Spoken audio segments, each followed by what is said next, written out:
Mesdames et messieurs, je vous salue.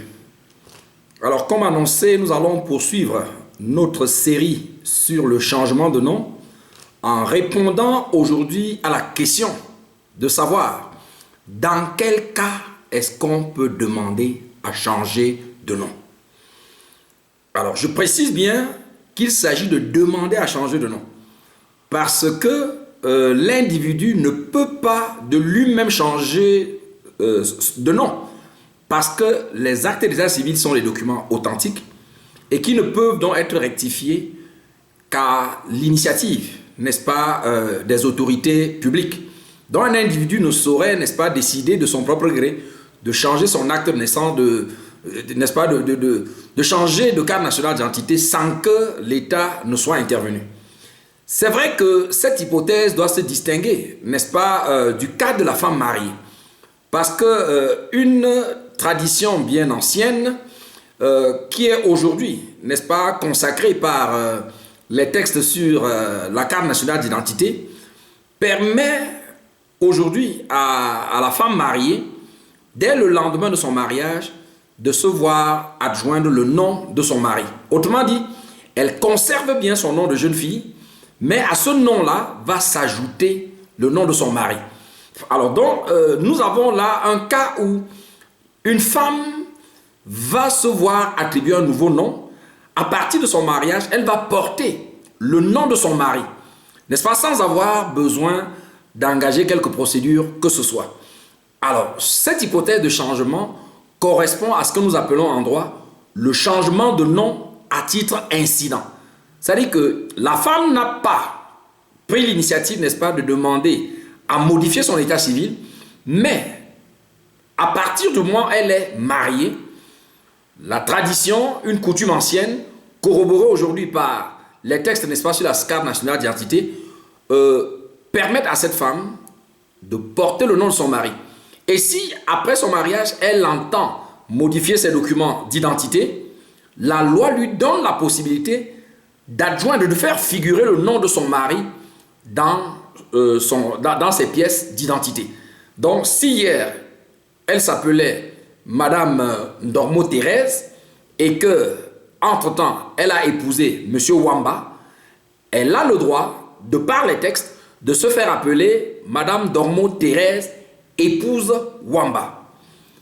Là, c'est une hypothèse de changement de nom qui doit être distinguée, n'est-ce pas, de toutes les autres hypothèses que nous allons étudier et qui vont concerner les cas où un individu, volontairement, de manière déterminée, souhaite abandonner son ancien nom pour porter un nouveau nom.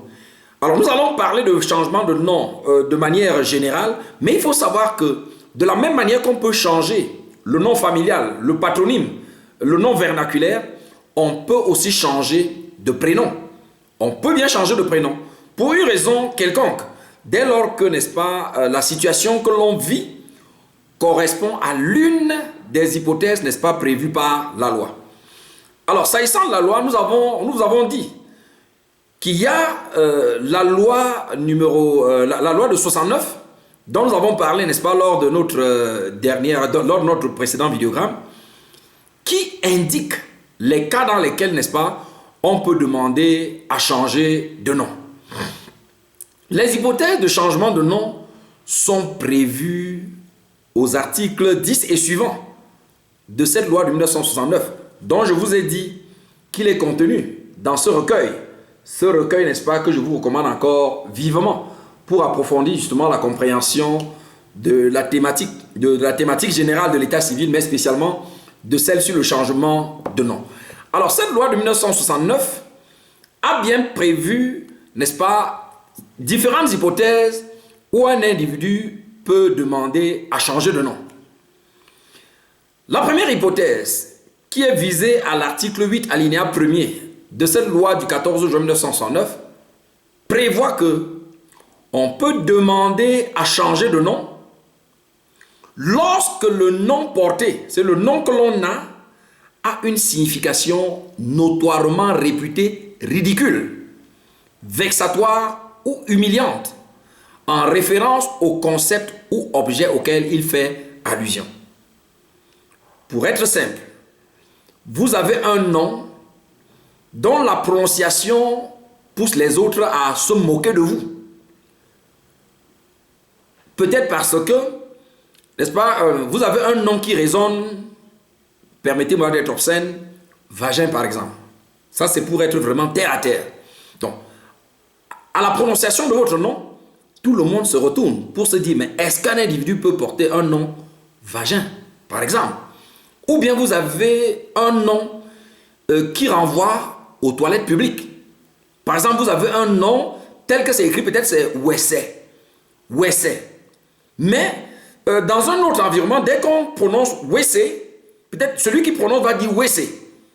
Alors, vous voyez, ça va interloquer les gens. Les gens peuvent se demander comment un individu peut s'appeler Wessé. Parce que le nom Wessé renvoie aux toilettes publiques. Alors ça, c'est des noms qui, de par leur prononciation en français, renvoient à des objets que tout le monde connaît. Mais le nom peut avoir une connotation africaine, c'est-à-dire que peut renvoyer à une culture africaine, mais dont la signification renvoie à un objet véritablement ridicule. Nous avons dans notre environnement culturel des noms qui renvoient par exemple aux noms d'animaux. Vous avez par exemple Zé, c'est la panthère. Kwedi, c'est la mort. Bilon, c'est des défunts. Vous voyez? Alors donc, chez nos compatriotes des zones de forêt, il est habituel d'attribuer à un individu les noms d'animaux. Et donc, si un individu portant le nom d'un animal estime que ce nom le frustre, que ce nom renvoie à un animal dans lequel il ne se reconnaît pas. Par exemple, il se fait appeler Edou. Edou. Alors, Edou, d'après la langue boulou, c'est la souris. Alors, il ne veut pas être considéré comme une souris. Parce que dans l'environnement culturel où il vit, tout le monde sait qu'il s'appelle souris. Alors, donc, s'il se sent mal dans le nom Edou, qui renvoie à la souris, vous voyez, il peut demander à ce que son nom soit rectifié. J'ai connu, n'est-ce pas, dans mon parcours, un collègue dont le nom, peut-être par une erreur orthographique, avait été écrit Taguejo. Mais Taguejo chez les Bamileke renvoie à quelque chose d'effroyable. En fait, c'est quelqu'un qui doit avoir un phallus extraordinaire. Vous voyez?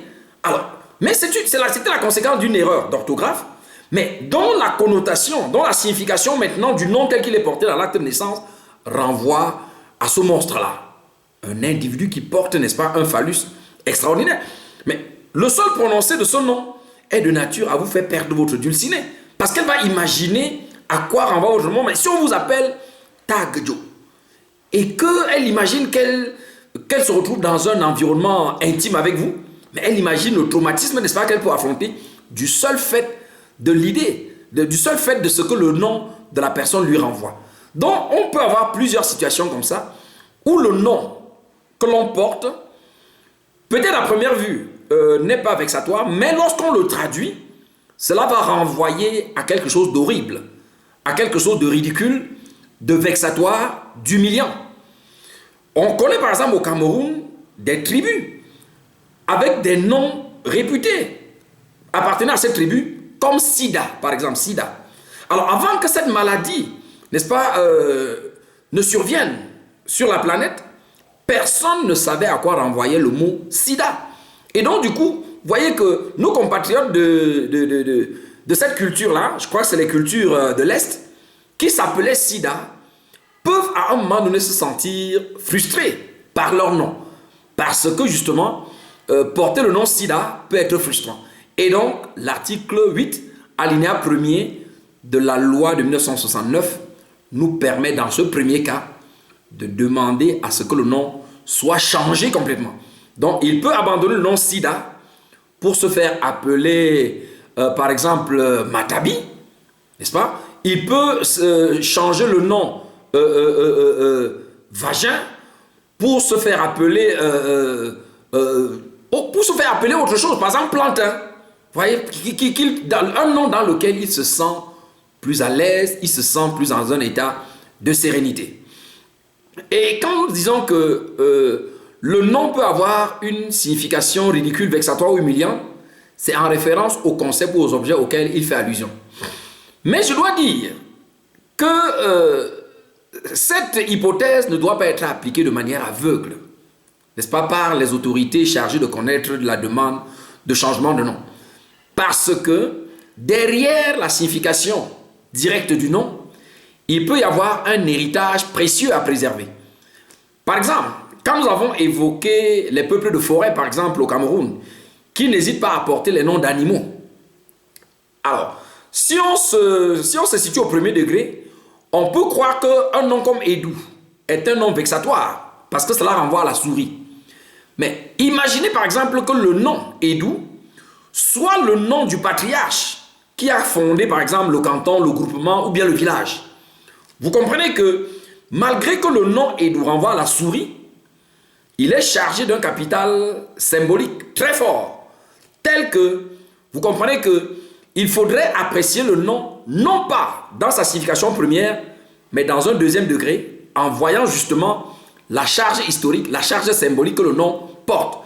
Et dans tous ces cas-là, on doit pouvoir persuader, n'est-ce pas, la personne qui se sent mal à l'aise d'appréhender cette autre dimension de son nom pour essayer donc de le dissuader, parce que le nom Edou, malgré sa signification immédiate, est porteur, n'est-ce pas, d'un héritage très précieux que l'individu devrait être fier de perpétuer.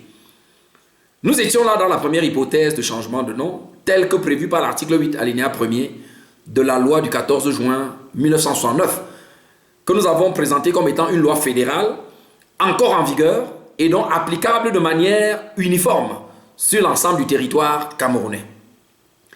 La deuxième hypothèse de changement de nom est celle visée à l'alinéa 2 du même article 8. Alors, à cet alinéa 2, il est clairement dit que on peut changer de nom lorsque le nom porté a une consonance à gêner l'assimilation dans la communauté religieuse dont le demandeur partage la foi. Alors, vous comprenez bien que l'exemple que l'on prendra plus facilement pour illustrer cet exemple, ce sera surtout les prénoms. Alors, l'on sait par exemple que les patriarches, n'est-ce pas, des religions révélées, sont entre autres Moïse, Jacob, Joseph, ainsi de suite, y compris Jésus. Alors, dans une perspective purement chrétienne, Jésus c'est Jésus. Mais dans une perspective musulmane, Jésus c'est Issa. Alors, imaginez-vous qu'un individu soit né dans une famille chrétienne et qu'à sa naissance, on lui ait donné le prénom Jésus. Alors, lorsque l'individu s'islamise par la suite, voyez, se faire appeler Jésus peut le déconnecter de la communauté religieuse à laquelle il appartient. Il souhaiterait donc dans ce cas se faire appeler Issa. Autrement dit, il conserve la même signification, c'est-à-dire que le prénom qu'il a renvoie à la même personne, mais en fonction de la connotation phonétique. Cela va l'intégrer ou bien l'exclure de la communauté religieuse à laquelle il appartient.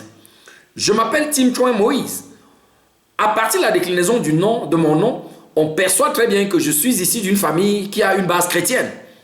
C'est dans une base chrétienne qu'on peut avoir un prénom Moïse.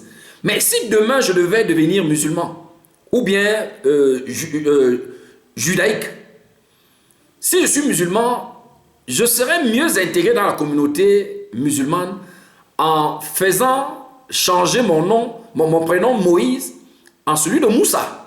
Parce que Moussa c'est Moïse chez les musulmans. Ou alors, si j'intégrais la religion judaïque, le judaïsme, je souhaiterais m'appeler Moshe. Parce que Moshe n'est rien d'autre que Moïse. Mais cette fois-là, dans une perspective judaïque.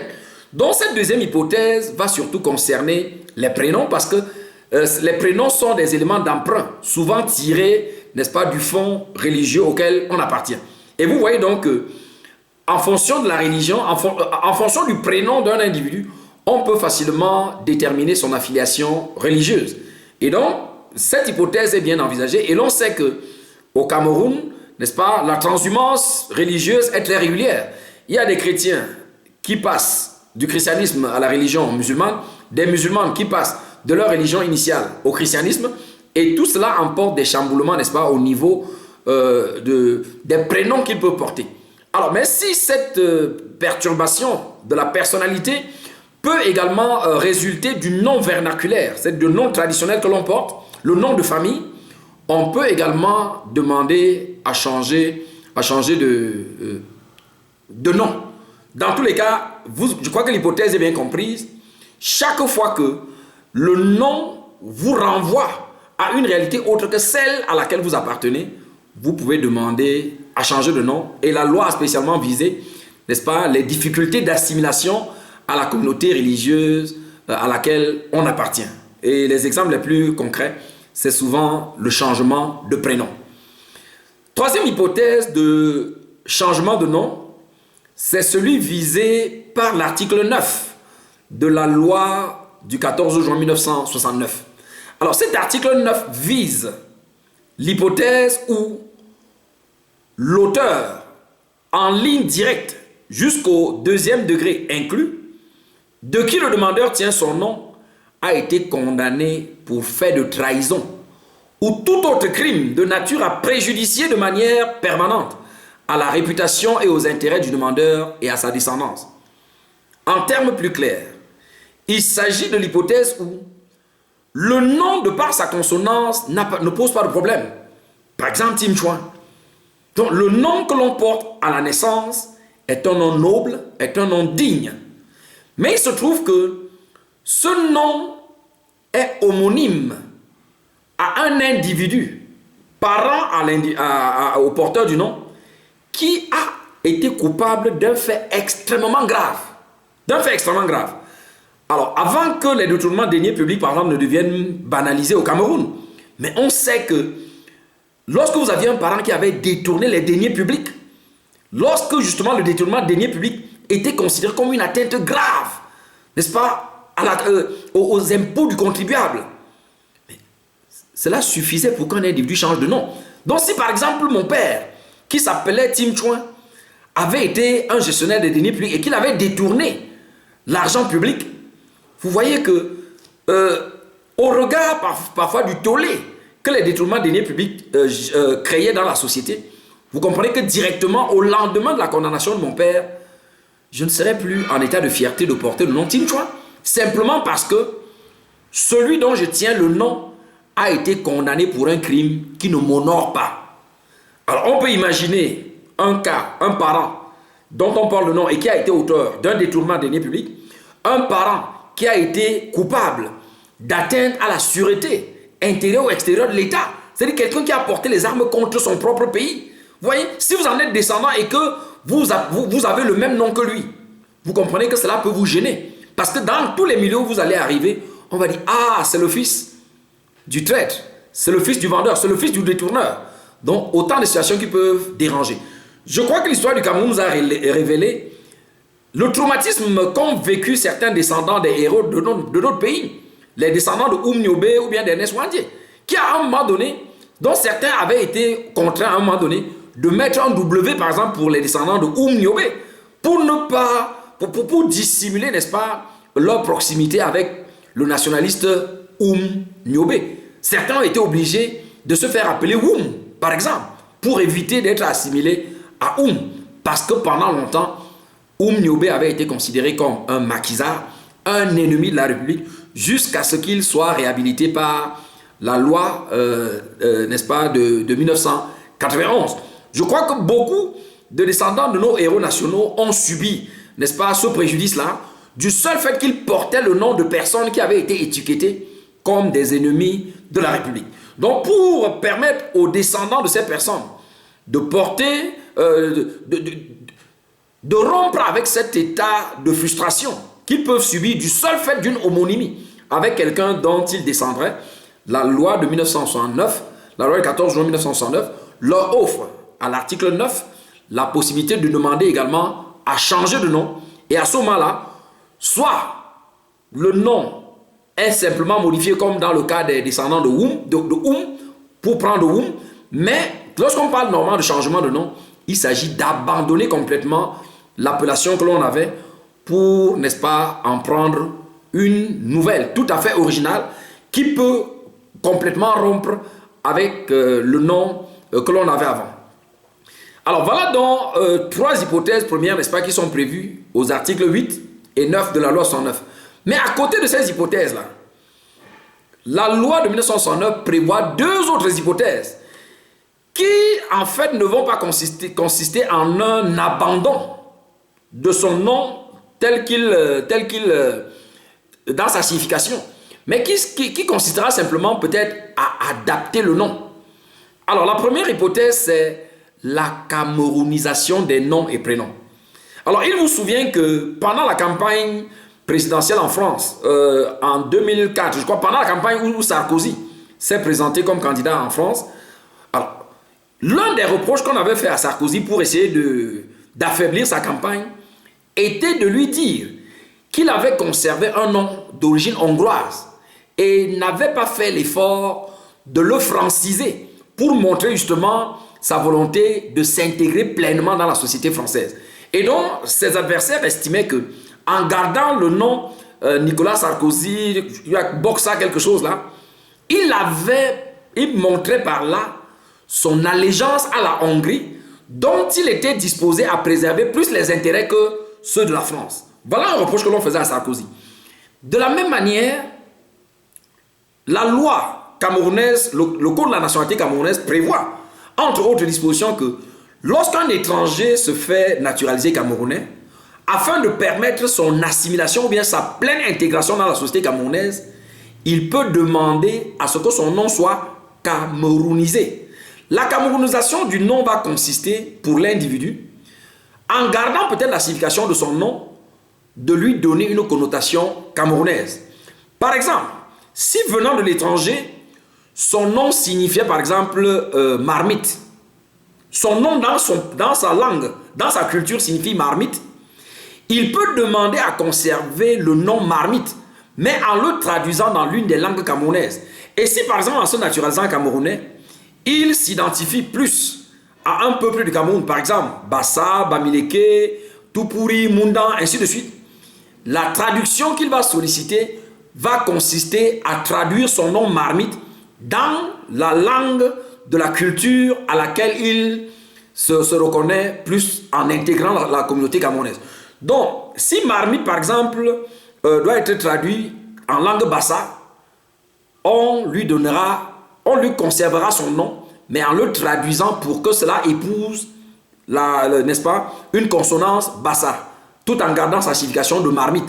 On pourrait donc ainsi le faire pour lui conserver son nom marmite dans la langue de l'un des peuples camerounais auquel il s'identifie en devenant camerounais. Voilà donc cette hypothèse-là que l'on appelle hypothèse de camerounisation des noms, donc qui consistera simplement à traduire le nom que l'on a depuis l'étranger pour lui donner, n'est-ce pas, une version camerounaise. Le nom va être traduit dans l'une des langues nationales camerounaises et particulièrement dans la langue du peuple, de la tribu à laquelle le naturalisé va s'identifier le mieux. La dernière hypothèse de changement de nom est appelée le relèvement de nom. Alors, le relèvement de nom signifie quoi? C'est l'hypothèse d'un individu qui peut-être a eu des enfants, adoptifs ou biologiques, mais auquel il n'a donné son nom à personne, auquel il n'a pas donné son nom. C'est-à-dire que moi, m'appelant Tim Chouan, j'ai eu des enfants, mais à tous ces enfants, j'ai privilégié des homonymes. On a mis ainsi de suite. Mais aucun de mes enfants ne porte le nom Tim Chouan. Alors, à mon décès, il peut se trouver que l'un de mes descendants, peut-être celui que j'aurais désigné comme mon héritier principal, se dit, mais il n'est pas normal que je sois l'héritier du professeur Tim Chouan et que le nom Tim Chouan n'apparaisse pas dans mon nom. Mon nom va apparaître dans son acte de naissance, mais plutôt comme parent. Et l'enfant souhaiterait être appelé directement Tim Chouan, malgré le fait que ce n'est pas le nom qui lui a été donné. Alors, la procédure par laquelle il va parvenir à cette fin va consister à demander que le nom Tim Chouan, qui est le nom de son auteur, soit relevé dans son nom. Autrement dit, le nom qu'il porte déjà va se voir ajouté du nom de l'auteur dont il descend, mais dont le nom ne lui a pas été attribué. Donc voilà, je crois, ces 5 hypothèses de changement de nom à titre principal, n'est-ce pas, que la loi de 1969 prévoit et que nous avons bien voulu distinguer du changement de nom à titre incident qui concerne par exemple le cas de la femme mariée. Dans le cas de la femme mariée, elle n'a besoin de rien. Il lui suffit d'avoir son acte de mariage et lorsque le moment sera venu de se faire établir de nouveaux titres identitaires, elle produira son acte de mariage pour que le nom de son mari soit ajouté à son nom de jeune fille. Mais s'agissant des 5 autres hypothèses que nous avons étudiées, c'est-à-dire, première hypothèse, lorsque le nom a une consonance ou une signification ridicule. Deuxième hypothèse, lorsque le nom gêne l'assimilation de l'individu à la communauté religieuse. Troisième hypothèse, lorsque le nom que l'on porte est l'homonyme de quelqu'un qui est vu comme un ennemi, n'est-ce pas, de la société.